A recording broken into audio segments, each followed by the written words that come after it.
Setiap orang memiliki perjalanan hidup yang tidak sama dalam sepanjang hidupnya. Aldo yang berusia 35 tahun ini mengelola sebuah perusahaan kecil dalam bidang dekorasi. Selain keahlian seninya yang mengagumkan, reputasinya juga yang baik sudah dikenal sejak dulu, meski tidak dipromosikan. Kini Aldo memiliki keluarga yang bahagia. Istrinya baik, lembut, dan cantik. Dia membantu Aldo mengelola keuangan di perusahaan. Mereka memiliki seorang putri yang cerdas dan baru berusia 5 tahun. Keharmonisan keluarga mereka juga membuat iri teman dan tetangganya. Setiap tanggal 12, istrinya selalu berkunjung ke rumah ibunya Aldo, di kampung bersama putrinya. Selain menjenguk, sekalian membawakan tunjangan hidup. Namun, ibunya selalu menyambutnya dengan muka masam setiap saat istrinya berkunjung. "Bu, ini tunjangan untuk ibu," kata Karen sambil menyodorkan uangnya. Ibu mertuanya melirik sejenak menantu dan cucunya itu, lalu memalingkan mukanya dan berkata, "Taruh saja di sana, merepotkan kamu saja. Uang yang tidak seberapa itu harus kamu antar. Biaya hidup dari kalian itu selalu segitu saja, nggak naik-naik. Sangat jauh dari tunjangan pensiunan orang lain yang terus melambung."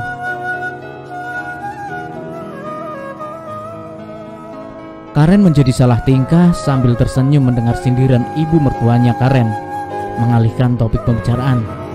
"Bu, aku bantu bersih-bersih rumah ya," kata Karen sambil memanggil anaknya. "Sini nak, kita bantu nenek menyapu lantai." "Gak usah, sudahlah, gak perlu pura-pura. Lebih baik pergi saja. Memangnya masih mau menunggu waktu makan ya? Uang yang tidak seberapa itu untuk saya sendiri saja tidak cukup. Mana bisa menyiapkan makanan untuk kalian," kata mertuanya dingin. Mendengar ucapan ibu mertuanya seperti itu, Karen pun tak berdaya, terpaksa segera pulang bersama putrinya. Tapi tak disangka, keesokan harinya saat tiba di kantor, ia melihat ibunya Aldo teriak-teriak sambil berkacak pinggang di depan lobi kantor. Karyawan kantor yang kebetulan lewat seketika berkerumun menonton keramaian itu. Ternyata entah dari mana ibu mertua mendapat kabar bahwa tunjangan hidup bulanan bisanya sebesar 5 juta rupiah. Sementara dia sendiri hanya 1 juta rupiah. Inilah yang membuatnya marah dan naik pitam. Dia langsung ke kantor putranya hari itu juga, dan sambil terisak ia mencela putranya anak durhaka dan menantu yang tak tahu diri. Sementara orang-orang yang berkerumun tampak sibuk kasak kusuk, tanpa mengetahui secara jelas duduk persoalannya. Mendengar kabar itu, Aldo buru-buru mohon pamit pada kliennya, bergegas pulang ke kantor. Sementara itu di depan gerbang kantor, ibunya melihat Karen, menantunya, dan langsung mendorongnya hingga jatuh tersungkur dan berkata, "Dasar kau perempuan jalang, sudah menipu anakku.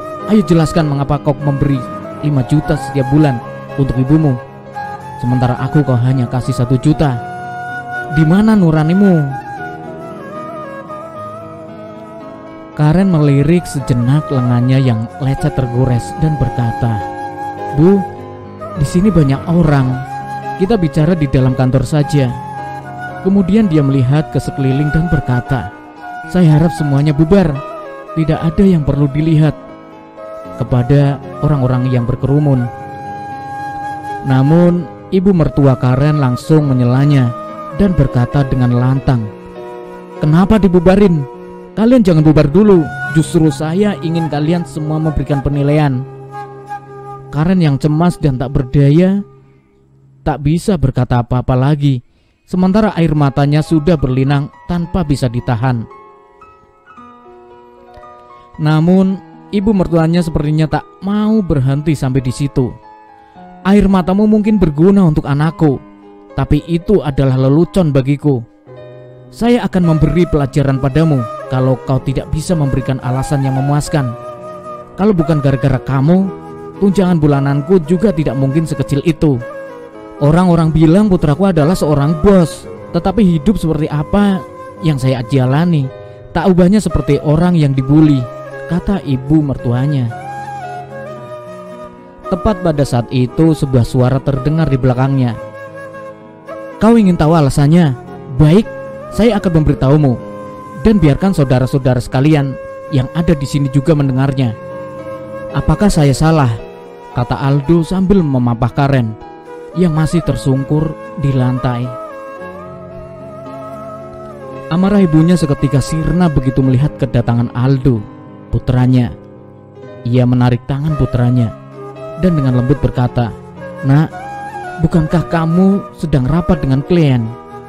Aldo menyingkirkan tangan ibunya dan dengan tatapan dingin berkata, "Saya memberikan 5 juta per bulan untuk ibu mertua dan 1 juta untuk ibu. Apa ada masalah? Itu sangat adil, bukan?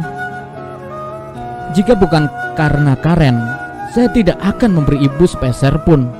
Saya memanggilmu ibu karena ibu melahirkan saya. Tapi coba tanyakan pada diri ibu sendiri dan renungkan.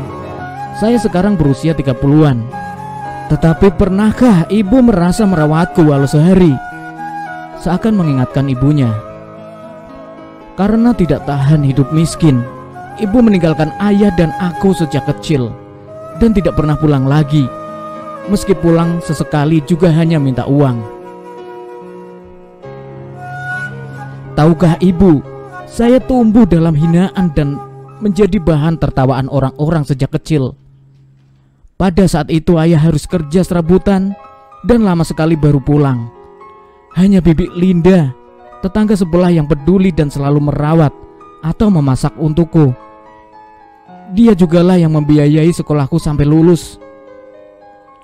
28 tahun yang lalu, saat ayah jatuh sakit dalam kesendiriannya, ibu justru buru-buru pulang dan mengambil semua barang-barang berharga di rumah. Saya telah mencoba meminta ibu untuk tidak meninggalkan kami, tetapi ibu tidak peduli. Setelah itu saya sakit parah, tetapi ibu tidak pernah mau peduli. Jika bukan karena Bibi Linda, mungkin saya telah menjadi anak terlantar. Saat itu saya benar-benar ingin bertanya kepada ibu, benarkah saya anak kandung ibu? Apa bedanya saya dengan anak yatim ketika itu? Sekarang saya memberi ibu 1 juta rupiah setiap bulan untuk tunjangan hidup, dan saya rasa cukup untuk hidup sederhana di desa. Jika ibu tidak berjudi, ibu bisa hidup dengan baik. Selama beberapa puluh tahun ini, kebiasaan buruk ibu tidak pernah berubah. Ibu hanya melihat sekarang saya adalah bos pemilik perusahaan. Tapi tahukah dengan hari-hari yang saya lewati selama beberapa tahun yang lalu? Bagaimana saya merintis usaha saya yang tidak punya apa-apa ketika itu? Memangnya bisa hanya dengan mengandalkan kedua tangan ini? Kata Aldo dengan nada berapi-api pada ibunya yang termangu diam. Saya bisa berdiri tegak sekarang, semua itu tak lepas dari bantuan dan dorongan semangat Bibi Linda. Dan asal tahu saja, demi saya dan masa depan saya, uang simpanan sebesar 200 juta rupiah dari hidup hematnya seumur hidup itu dia serahkan kepadaku tanpa syarat, sekaligus menyerahkan putri yang disayanginya. Betapa percaya dan yakinnya dia kepadaku. Jadi bagaimanapun juga saya tidak boleh mengecewakannya. Sementara apa yang telah ibu lakukan untuk saya? Cintanya kepada saya itu tanpa pamrih. Sedangkan ibu, apa ada kasih sayang di hati ibu pada saya?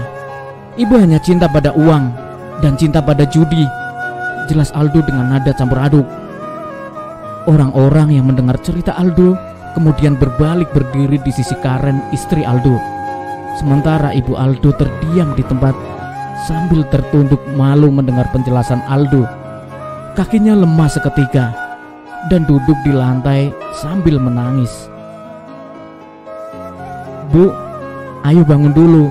Lantainya kotor dan dingin," kata Karen lembut sambil mengangkat ibu mertuanya dengan sebelah tangan dan menarik tangan Aldo suaminya dengan tangan lain. "Kita pulang dulu," kata Karen. Namun ibu mertuanya menggeleng-gelengkan kepalanya seakan menyalahkan dirinya dan memohon sambil memandang Aldo. "Nak, sebenarnya ibu sudah jarang main judi. Tolong beri ibu kesempatan untuk menebus kesalahan ibu di masa yang lalu," ratapnya memohon. Aldo menghela nafas. "Yang lalu biarlah berlalu, Bu. Jika saya benar-benar membenci ibu, bagaimana mungkin saya memberi ibu tunjangan setiap bulan? Saya hanya berharap ibu harus bisa bersyukur punya seorang menantu yang begitu baik dan perhatian, serta seorang cucu yang pintar. Bu, kita harus selalu bersyukur, jangan serakah. Ayo kita pulang," kata Aldo dengan nada berubah lembut. Aldo sadar sifat seseorang itu sulit diubah, tidak semudah membalikan telapak tangan. Meskipun ibunya sekarang sangat menyesal, tetapi butuh proses panjang untuk benar-benar bisa berubah. Nah, bagaimana pendapat kalian? Silahkan tulis komentar di bawah video ini.